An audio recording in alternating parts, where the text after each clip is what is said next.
ஜும்மா தொழுகை பற்றியான இன்னொரு சிறப்பை ரசூலுல்லாஹ் சொல்லி காட்டுறாங்க. எவர் ஒருவர் ஜும்மா தொழுகைக்கு தலையை நன்கு கழுவி விட்டு குளித்து விட்டு முன்கூட்டியே பள்ளிவாசலுக்கு வாகனத்தில் அல்லாமல் நடந்து வருகிறாரோ, பிறகு இமாமுக்கு நெருக்கமாக உட்கார்ந்து அங்கே யாரோடனும் பேசாமல் அந்த ஜும்மா தொழுகையை பாலடித்து விடாமல் உரையை மௌனமாக கேட்டு அந்த ஜும்மா தொழுகையை நிறைவேற்றி விடுகிறாரோ,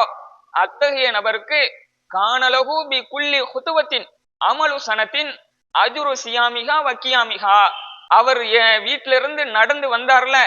அத்தகைய ஒவ்வொரு ஸ்டெப்புக்கும் ஓராண்டு நோன்பு வைத்து ஓராண்டு நின்று வணங்கிய நன்மைகளை அல்லாஹ் கொடுக்கிறான் என்று ரசூல் ஸல்லல்லாஹு அலைஹி வஸல்லம் சொல்றாங்க. அப்ப பாருங்கள், சிறப்பு யாருக்கு கிடைக்கும் என்று சொன்னால், கடைசி நேரத்துல தொழுகிறாங்களோ அவங்களுக்கு இல்ல. இஸ்லாம் சொல்லக்கூடிய அந்த நிபந்தனைகள் இருக்குல்ல, ஜும்மா தொழுகைக்கு முன்கூட்டியே குளித்து விட்டு முன்கூட்டியே வீட்டிலிருந்து வாகனத்தில் அல்லாம நடந்து வந்து இமாமுக்கு நெருக்கமாக உட்கார்ந்து அந்த உரைகளை முழுவதுமே கேட்டு யாரோடனும் பேசாமல் எந்த செல்போனும் யூஸ் பண்ணாம எந்த ஒரு வீணான காரியத்திலும் ஈடுபடாம